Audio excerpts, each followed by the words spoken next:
We're going to keep things rolling. We've got a few more for you, a few more comics coming to the stage. Who's on the? Oh, there he is. There he is. He's in the room. Scorsese of the class. He's just fantastic, and I'm excited to see him. Please put your hands together for Dave Dionisio, everybody.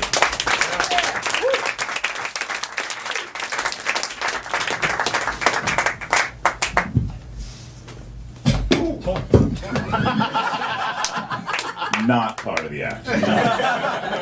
Don't worry about it. Very worried. There we go. All right, thank you very much. Fine start to my comedy career, right? So, this is the real act. We're starting now. All right. So, I was recently reading in the Superhero Encyclopedia, which is a real, actual reference book, that the mighty Superman has, in fact, 2 weaknesses. Did we know this? Kryptonite, right? Pretty standard. Comma, magic. Alright,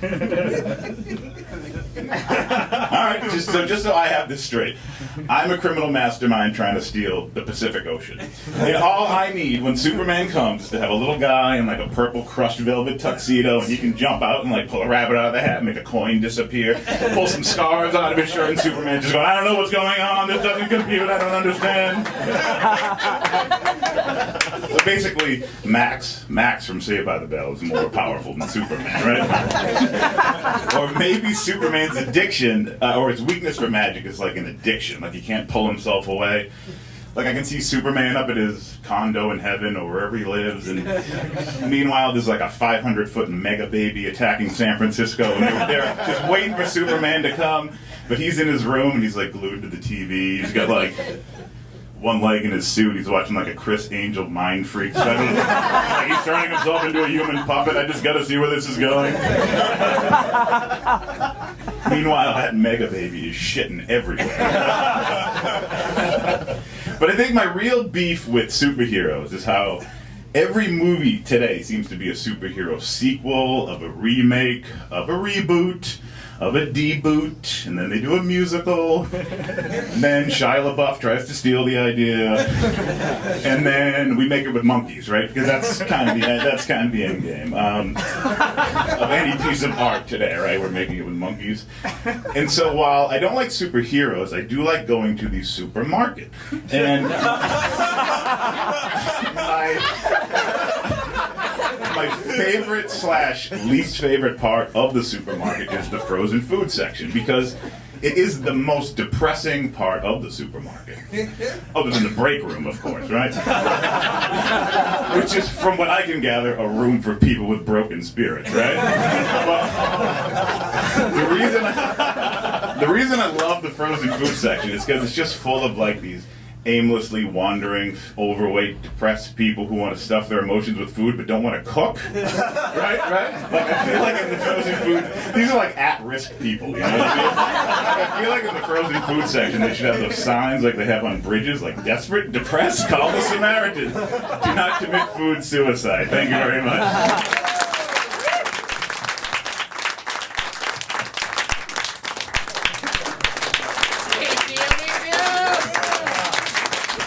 Dave, I don't know if you saw it, but you committed a comedy, you committed a couple comedy genius moments in one. First, you fucked up your set from the beginning. It was awesome. I mean, it didn't affect you at all. It was fucking great, wasn't it? Yeah. So fun. The one line you always say, we're talking about segues in comedy, is like, but I do like the supermarket. That makes me laugh every fucking time. You, miss, were taking a sip of your beer, and you spit it through your nose, didn't you? I saw you. I got a spit take. Spit take. That is a fucking hole-in-one of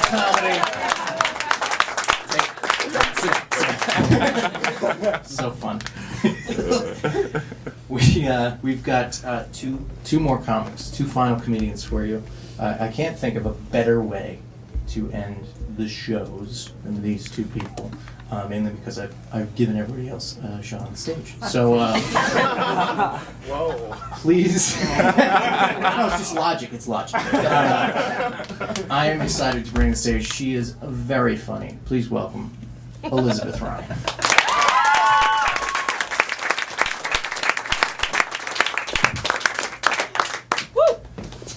I wasn't really in the class, they just brought me in to break up the sausage fest. So, this weekend, I had a big accomplishment. I watched 25 episodes of Cupcake Wars in 24 hours. It was big, and I love it because it's such a wholesome show. Like, people are baking with their loved ones. Like, what's more wonderful than that? But they play music that's, like, heavy metal, like, to make it really intense, and it just, like, gets you amped! And you're like, oh my god, the cupcakes! And they drop it, and you're like, yeah, fuck you! They're, like, old women baking, but whatever. I love a good song that gets you amped. You know, I'm always late for things, so when I'm walking to class, I like to have my pump-up music going, mainly because I need to walk a little faster, which usually is a problem because the people in front of me are then walking at, like, backwards. And so I'll have my music going, and I'm like, yeah, let's go! Let's go! I'm so late! And then they're just... Hi. So then I'll try and pass them, usually on the right, which I read on an article, you should pass on the left, so mistake, my fault. But, so I pass on the right, and there's always puddles, because Boston. And so a car will drive by, then the puddle will come and splash up on me, and I end up being wet and late. So that's fun, but you know, bad things happen to good people. So I have a little sister, and she's going to turn 13 this weekend. And I was thinking, as her big sister, I should pass down some wisdom. You know, what advice do I have for my little sister? And so I started to think, and I remembered these middle school dances that I would go to. They happened in the basement of the local church. They were sponsored by, yes, the Knights of Columbus. And it was literally like an orgy for 13-year-olds with several elderly white men standing around watching. It was good. You had the 6th graders kind of like, no! And then the 8th graders like, yeah. Oh yeah, this is nice, right? And then you had the one Knight of Columbus in the corner.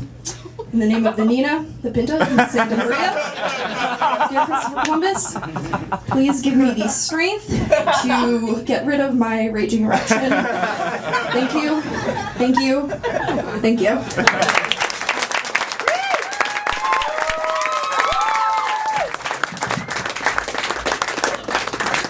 Queen of the Sausage Buffet, Elizabeth Ryan. That better be your first album title. We have reached our ultimate, our headliner, final comedian. And then we will all leave this place. Some of us will go to the tavern across the street. You two ladies are invited. Get us a table, could you? So, let me just, before we finish up on our final comic, and he's fantastic, I'm going to give you guys some comedy lesson etiquette after you've come and seen a friend and supported them. Some things to say: great job, congratulations, well done. Those are great. Hey, what a try. Don't say that. It really looks hard, and you show that. That's another thing someone has said to me. Another thing somebody said is, you were so funny. You were great. And then I was standing over here, and they're like, hey. So,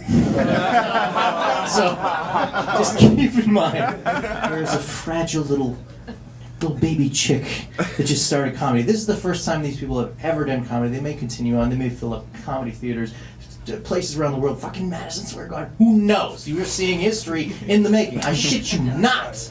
Honestly. So, we could not do this without you, with your support. And let's bring it home with our final comedian, the very funny. Please welcome Bobby Dallas, ladies and gentlemen. Nothing this abject terror quite like headline on your first set. Anyway, I'm currently having some trouble relating to my female friends. You know, our experiences really just don't match up. You know, they'll tell me about maybe a high school boyfriend they saw recently, and if I saw my high school boyfriend, his wife would kill me. No. His wife is fine. His wife is fine. His kids would kill me. Yeah. But I really think we are all the same, deep down, straight people. You know, I'm sure construction sites are really great meeting spots, and I'm sure that you met your first girlfriend at your own New Jersey Turnpike, sir. Yeah. But one thing that really surprised me about this whole coming out thing is that my mom was shocked, which I thought was a little weird because. Honestly, there were really signs from day one. And by day one, I mean day one. So when I was actually delivered, I was delivered cesarean section because I wouldn't turn around in the womb. Also, because vaginas are gross, but that's beside the point.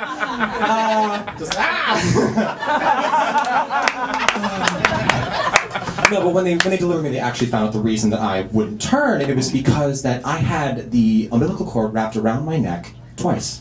True story. I gotta gasp. Normally, I tell people that they're a little shocked. They're like, "Oh wow, you must have been a hardcore baby." Like I was planning on heroin and death metal the second I got out. But the more I thought about it, it didn't seem like a noose or something really dangerous. Like it didn't hurt me by myself. So then I realized what it could have been, and then I understood that I couldn't leave the womb without accessorizing first. So in one quick cognitive shift, I go from black leather and spikes to my life as the faggoty scarf baby. Yes. Same leather, same spikes, just different places. Granted, I was going to get a manicure, but the nail tech didn't show. Also, speaking of my birth, my origins, I'm mostly, a mix of mashed potato countries, but besides that, I'm back at the lab. I'm also I have a lot of Lithuanian heritage, and for those of you who don't know, Lithuania is a country, a microscopic Hubble country that'll fuck you up on a history test. Yes. We don't really make or sell anything interesting, so our main export is really just academic confusion. Because it's vague enough, but also ethnic enough that it could be near Asia. But also Spain and Africa, somehow.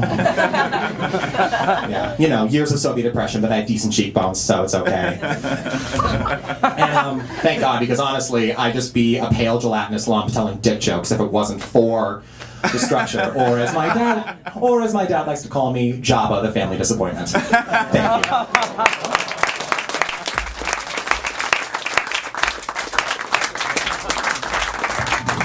Why don't we bring everybody back up on stage?